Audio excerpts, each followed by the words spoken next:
আগের ক্লাসে আমরা কমার্সের শিপিং সেটিংস সম্পর্কে জেনেছি। আজকে চলেন পেমেন্টসের মেথডগুলো আমরা বুঝি, যে আপনি আপনার ওয়েবসাইটে পেমেন্ট সংক্রান্ত বিষয়গুলো কিভাবে কি করতে পারবেন। দেখেন, যখন আপনি পেমেন্ট সেট আপ করবেন, আমরা মেইনলি আর কি গেটওয়ে সেট আপ করি, পেমেন্ট গেটওয়ে। তো এই পেমেন্ট গেটওয়ে সেট আপ করার জন্য আপনাকে হয়তোবা আপনি ক্লায়েন্টের স্টাইপ অ্যাকাউন্টটা সেট আপ করবেন, যে যদি সেটা ইন্টারন্যাশনাল পেমেন্ট গেটওয়ে কোনো কিছু অ্যাড করতে হয় বা বাইরের ক্লায়েন্টের ক্ষেত্রে আপনি কাজ করেন। তো এই পেমেন্টের ক্ষেত্রে ক্লায়েন্ট আসলে কোন গেটওয়ে ইউজ করতে চাচ্ছেন এটা সম্পূর্ণ তার ব্যাপার। সে চাইলে পেওনিয়ারের মাধ্যমে নিতে পারে, সে চাইলে আপনার দেখা গেল হচ্ছে স্ট্রাইপ ইউজ করতে পারে, পেপাল ইউজ করতে পারে। তো সেই ক্ষেত্রে সে কোনটা প্রেফার করে আমরা জাস্ট সেইটা অ্যাড করব। অ্যান্ড অ্যাড করা একদম ইজি ব্যাপার। আপনি জাস্ট একটা ইউটিউবে যাবেন, গিয়ে একটা টিউটোরিয়াল লিখে সার্চ করবেন। এর কারণটা কি, যে একটা গেটওয়ে সাধারণত আমরা একটা ওয়েবসাইটে অ্যাক্সেস করতে পারি, তো ওইটা দেখানোটা একটু মুশকিল হয়ে যায় আর ক্লায়েন্টের ব্যাপার স্যাপার। তো আমি আমার কোনো ক্লায়েন্টের ওই ডকুমেন্টসগুলো আপনাদের সামনে আসলে শেয়ার করাটা খুব একটা বেশি ভালো ব্যাপার লাগেও না। এই জন্য ইউটিউবে প্রচুর যেহেতু টিউটোরিয়াল আছে, আপনারা সেখান থেকে দেখতে পারেন। আমি আপনাদেরকে একটু আলোচনা করি বাংলাদেশের প্রেক্ষাপটে আপনারা কিভাবে পেমেন্ট নিতে পারেন। দেখেন, অফলাইন পেমেন্টস বলে একটা ব্যাপার আছে, যেখানে মূলত আপনি তিনভাবে পেমেন্ট নিতে পারেন। সেটা হলো ডিরেক্ট ব্যাংক ট্রান্সফার, ব্যাংকে ট্রান্সফার করে দিবে, চেক নেওয়া আর কি, চেক পেমেন্ট, আর হচ্ছে ক্যাশ অন ডেলিভারি। তো এই দুইটা সাধারণত মানুষজন ইউজ করে না। আমরা ক্যাশ অন ডেলিভারিটা রাখতে পারি, যেটা সাধারণত অনেক ওয়েবসাইটে থাকে। সো আপনি যদি ক্যাশ অন ডেলিভারিটা অ্যানাবেল করেন, তাহলে যে কেউ আপনার ওয়েবসাইটে ক্যাশ অন ডেলিভারি করতে পারবে। ঠিক আছে, মানে প্রোডাক্ট তার হাতে যাবে, তারপরে আপনাকে সে পেমেন্ট করতে পারবে, যেটা বাংলাদেশের প্রেক্ষাপটে অবশ্যই বেশ দারুণ একটা ব্যাপার। কারণ আমরা ক্যাশ অন ডেলিভারি ছাড়া অনলাইনে পেমেন্ট করবে তারপরে তার বাড়িতে যাবে, এই ধরনের প্রোডাক্ট মানুষজন কিন্তু এখন আর আগ্রহ দেখায় না। তারা প্রোডাক্ট বাড়িতে আসার পরে চেক করে তারপরে তারা ক্যাশ পেমেন্ট করতে চাই। ওকে, তো সেইটা তো আর কি সম্পূর্ণ ডেলিভারি যে কোম্পানির কাছে আমরা করছি সে কোম্পানির ব্যাপার, কারণ ওরা পেমেন্টটা কালেক্ট করবে, করে ওরা আমাকে টাকাটা পাঠিয়ে দিবে। সো আমরা সেইভাবে আর কি পেমেন্টটা নিব। এইটা হচ্ছে অফলাইন পেমেন্টের জন্য। আর অনলাইন পেমেন্টের জন্য কি করতে হবে আমি আপনাকে একটু জাস্ট বলে রাখি।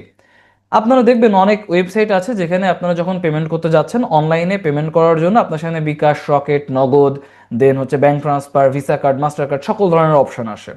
এই সকল ধরনের অপশনগুলো যদি আনতে চান, তাহলে সেই ক্ষেত্রে কোনো থার্ড পার্টি সফটওয়্যার আপনার এই যে কমার্সটা আছে এখানে ইন্টিগ্রেট করতে হবে। এইবার ইন্টিগ্রেশনটা কোনো ব্যাপার না, সমস্যাটা হচ্ছে ওখানে আগে আপনাকে রেজিস্ট্রেশন করতে হবে, ওখানে অ্যাকাউন্ট করতে হবে।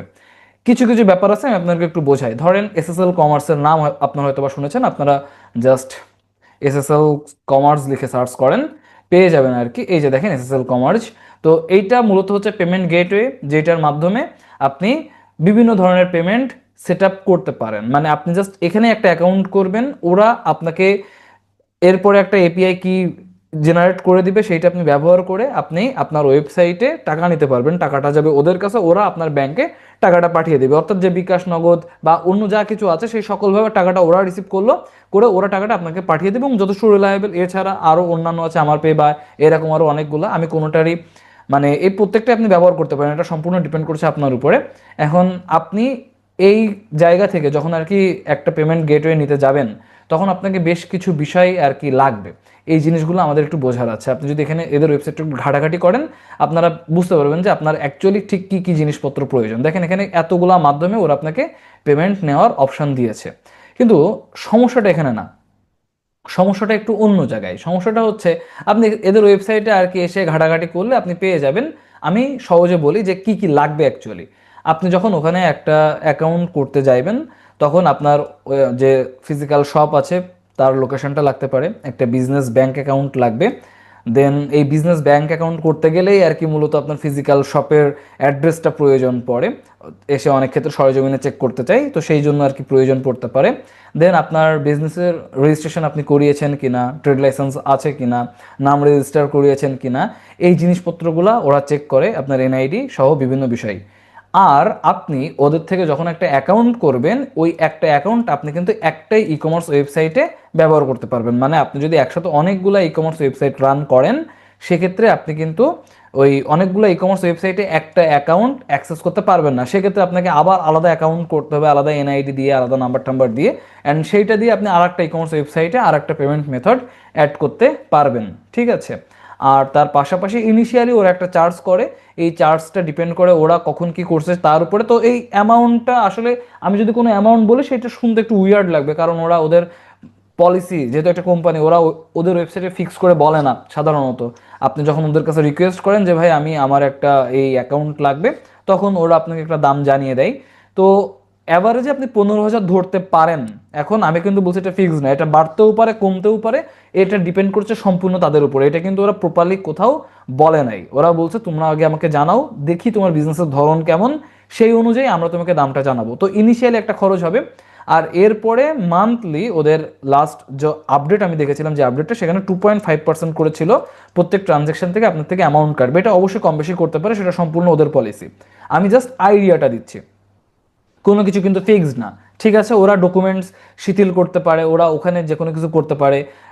ওদের যে অ্যাকাউন্ট করার জন্য প্রথমে যে পেমেন্টটা করতে হয়, সেই পেমেন্টটা কম বেশি করতে পারে। ওদের যে অ্যামাউন্টটা, যে পার্সেন্টেজটা ওরা কাটে প্রত্যেক ট্রানজ্যাকশানে, সেটাও কম বেশি করতে পারে। এটা ডিপেন্ড করছে সম্পূর্ণ তাদের উপরে। তো এই সকলভাবে মানে এই সব কিছু মিলায়ে তখন আপনি একটা এসএসএল কমার্সের অ্যাকাউন্ট করতে পারবেন, অ্যান্ড সেটা আপনি একটা ওয়েবসাইটে ব্যবহার করতে পারবেন। এখন এর পাশাপাশি অনেক ক্ষেত্রে দেখবেন অনেকেই বিকাশ ইন্টিগ্রেট করে। তো শুধুমাত্র সেই ক্ষেত্রে তারা হয় ক্যাশ অন ডেলিভারি থাকে, তা নাহলে উপরে থাকে দেখা যাচ্ছে বিকাশের একটা বাটন থাকতেছে, সেই বিকাশের বাটনে তারা ক্লিক করেই আর কি পেমেন্ট করতে পারতেছে।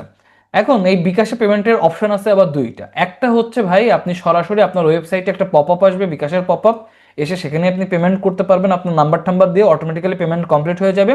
আর একটা মেথড আছে যেটা আর কি কিছু প্লাগইন দিয়ে করতে পারেন, সেটা হলো আগে আপনি সেন্ড মানি করবেন বিকাশে। দেখেন এই সেন্ড মানি আর হচ্ছে বিকাশ যে পপ আপটা ওপেন হয় তার মধ্যে পার্থক্যটা কোথায়? এই যে বিকাশ পপ আপ ওপেন হচ্ছে, এখানে আপনি মূলত পেমেন্ট করতেছেন, ঠিক আছে, পেমেন্ট। আর সেন্ড মানি যদি আপনি করতে চান, সেই ক্ষেত্রে যেটা হয় যে সেন্ড মানি করার পর একটা ট্রানজেকশন কোড আছে, সেই কোডটা আপনাকে পেমেন্টের পেজে বসাতে হবে, অ্যান্ড স্ক্রিনশটও অনেক ক্ষেত্রে বসাতে হইতে পারে, ফোন নাম্বার বসাইতে হবে, বসায় আপনি অর্ডারটা কমপ্লিট করতে পারেন। দুইভাবে করতে পারেন। তবে সেন্ড মানিটা খুব একটা প্রফেশনালিজম শো করে না। আপনি যদি আসলেই একটা বিজনেস প্রোফাইলে রান করতে চান, তাহলে এসএসএল কমার্স এই দিকে যাইতে পারেন যদি আপনার লং টার্ম প্ল্যানিং থাকে। তা না হলে আপনি বিকাশে আসতে পারেন। বিকাশের জন্য আপনাকে জাস্ট একটা মার্চেন্ট অ্যাকাউন্ট নিতে হবে, একটা মার্চেন্ট অ্যাকাউন্ট। এই মার্চেন্ট অ্যাকাউন্ট নেওয়ার জন্য আপনি বিকাশের কাস্টমার অফিসে গিয়ে কাস্টমার কেয়ার যে সার্ভিসগুলো আছে, সেই সার্ভিস সেন্টারে গিয়ে আপনি জিজ্ঞাসা করতে পারেন যে ভাই আমি মার্চেন্ট অ্যাকাউন্ট নেব। ওদের মার্চেন্ট অ্যাকাউন্ট আলাদা করে ফেলছে, মানে ওটা আগে এক ছিল, এখন আলাদা করা, ভবিষ্যতে এক করতে পারে। এটা ডিপেন্ড করছে তাদের উপরে। আমি জাস্ট আপনাকে আইডিয়াটা দিচ্ছি, আমি যেভাবে করি এই ব্যাপারগুলো, যেহেতু আমাদের নিয়মিত এই জিনিসগুলো ডিল করা লাগে। আচ্ছা, ডিল করা লাগে কেন? আমি কিন্তু লোকাল মার্কেটে ক্লায়েন্টের কাজ খুব একটা বেশি করি না বললেই চলে। আমি মোস্টলি কাজ করি সবই ইউরোপ আমেরিকাতেই। আমার ম্যাক্সিমাম কাজ, আমার 3,000+ প্রজেক্টের মধ্যে 2,000ই করা হচ্ছে শুধুমাত্র ইউএসএতে, অ্যান্ড বাকিগুলা হচ্ছে হয়তো বা ইউরোপ অস্ট্রেলিয়া মিলায়। আমি লোকাল ক্লায়েন্টের কাজ সেভাবে করি না। বাট আমাদের যেহেতু লোকালি বিজনেস রান হয়, আমার নিজস্ব বিজনেস, সেই জায়গা থেকে আমাদের এই জিনিসপত্র নিয়ে বেশ দৌড়ঝাঁপ করা হয়েছে, সেই জায়গা থেকে আপনাদের সাথে আইডিয়াটা শেয়ার করছি। তো ওই মার্চেন্ট অফিসে গিয়ে আপনি জাস্ট হচ্ছে ওখানে আপনি বলবেন আমার একটা মার্চেন্ট অ্যাকাউন্ট লাগবে, সেই ক্ষেত্রে তারা আপনাকে একটা মার্চেন্ট অ্যাকাউন্ট করে দেবে। মার্চেন্ট অ্যাকাউন্টের আবার বিভিন্ন ক্যাটাগরি আছে। সো সেই ক্যাটাগরি ওয়াইজ আপনার মাসে কেমন ট্রানজেকশন হবে একটা আনুমানিক অ্যামাউন্ট আপনি ওদেরকে বলবেন। তো সেই ক্ষেত্রে আপনাকে লাইট এ অ্যাকাউন্ট দিতে পারে বা জেনারেল অ্যাকাউন্ট দিতে পারে। একটাতে হচ্ছে আচ্ছা, মানে লাইট এ অ্যাকাউন্ট যেটা, ওরা আবার নাম চেঞ্জ করতে পারে এগেইন। এই প্রত্যেকটা ব্যাপার কিন্তু আসলে পলিসিগুলো সবসময় কোম্পানির উপর ডিপেন্ড করে। লাইট এ অ্যাকাউন্টের ক্ষেত্রে যে ঘটনাটা হয়, যে যে পেমেন্টটা আসবে মানে খরচটা অনেক কম ওখানে, খুব সম্ভবত আমাকে এখন হয়তো ড্যাশবোর্ডে লগ ইন করে দেখলে, আচ্ছা ঠিক আছে, আমি না আপনাদেরকে ব্লার করে একটু চলেন দেখিয়ে দিই। এটা আমার লাইট এ অ্যাকাউন্টের একটা অ্যাড্রেস, আমি আপনাদেরকে দেখাই। সো আমি বিকাশের মার্চেন্ট পোর্টালে আমি লগ ইন করতেছি। জাস্ট লগ ইন করে এইটা হচ্ছে আমার লাইট এ অ্যাকাউন্ট। আমি এইটার চার্জটা আপনাদেরকে দেখাবো, বাকি সব কিছুই ব্লার থাকবে বা আপনারা দেখতে পাবেন না, স্বাভাবিক ব্যাপার।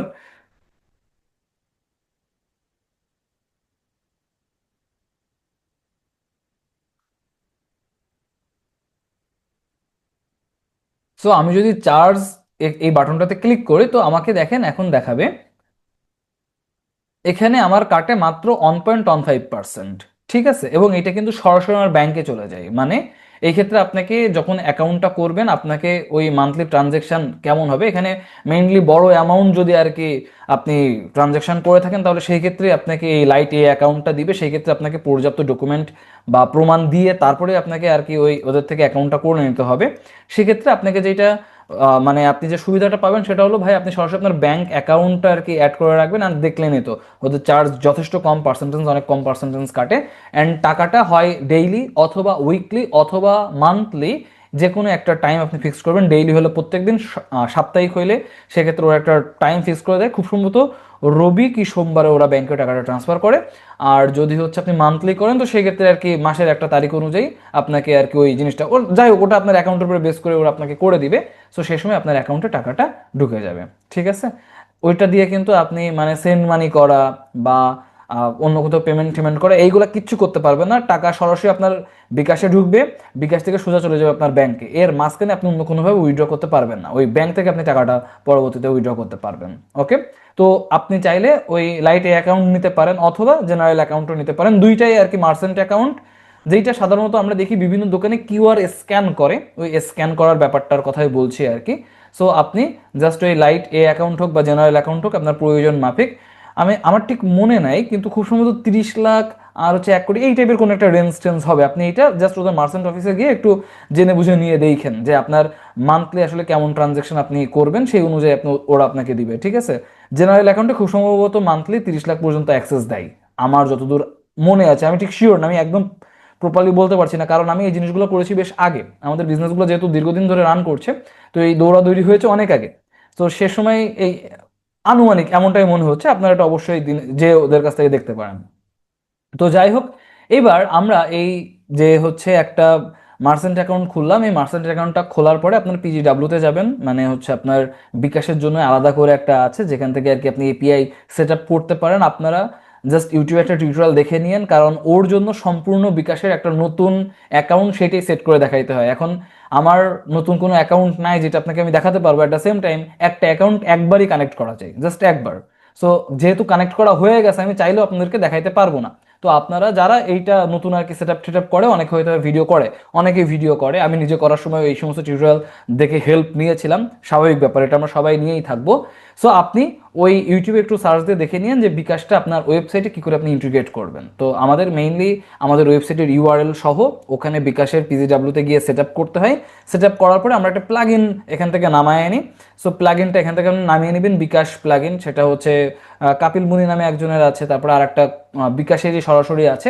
এই টাইপের যে কোনো একটা প্লাগ ইন আপনি নামিয়ে নেন, নামানোর পরে সেই প্লাগ ইন দিয়ে আপনি জাস্ট সেট আপ করে নিতে পারবেন। প্রসেসটা ইজি, বাট আমি ব্যাপারগুলো আপনার সামনে একটু ক্লিয়ার করে দিচ্ছি, আর প্র্যাকটিক্যালি দেখানোটা সম্ভব হচ্ছে না, তার কারণটা আপনাদেরকে জানিয়েছি। আর ক্যাশ অন ডেলিভারি এটা তো আপনি সেট করতে পারছেনই, ঠিক আছে। সো আমরা জাস্ট ব্যাকে এসে এরপরে আমরা যদি আমাদের ওয়েবসাইটে অবশ্যই বিকাশ অ্যাড করতে চাইলে, জাস্ট যদি শুধু বিকাশ অ্যাড করতে চাই সেম প্রসেস, নগদের মার্চেন্ট অ্যাকাউন্ট অ্যাড করতে চাইলে সেটাও সেম প্রসেস, ওখানেও আমাদের মার্চেন্ট অ্যাকাউন্ট করতে হবে, করার পরে সেটা আমরা সেট আপ করে দেন ওইটা আমরা আমাদের ওয়েবসাইটে লগ ইন বা আর কি ইন্টিগ্রেট করে দেবো। এর জন্য আপনারা জাস্ট একটু ইউটিউবে টিউটোরিয়ালটা দেখে নিন, আমি আপনাদেরকে প্রসেসটা বললাম, এরপরে টিউটোরিয়াল দেখে নিলে ক্লিক করার ব্যাপারটা আপনারা দেখে বুঝে যাবেন, ঠিক আছে। এই হচ্ছে পেমেন্ট সংক্রান্ত ব্যাপার স্যাপার। আপনাদের যদি কোনো কোশ্চেন থাকে পেমেন্ট নিয়ে আপনারা অবশ্যই কোশ্চেনটা করতে পারেন, আমি চেষ্টা করবো আপনাদের প্রত্যেকের মেসেজের অ্যান্সারটা করার জন্য, কারণ পেমেন্টের এই ব্যাপারগুলো তো আপনি অলরেডি ক্লিয়ার করেছি যে কেন আসলে সব কিছু প্র্যাকটিক্যালি দেখানো সম্ভব হচ্ছে না। আমার অলরেডি যেহেতু কানেক্ট করা আছে আমার ওয়েবসাইটে, আমি ওইটা সেকেন্ড টাইম তো করতে পারবো না, অ্যাক্সেস দিবেই না টোটালি, তাহলে আমি আপনাদেরকে দেখাবো কি করে। এই জন্যই আপনারা ইউটিউবে টিউটোরিয়াল দেখে নিন, ঠিক আছে। এই আর কি হচ্ছে পেমেন্টের বিষয়পত্র।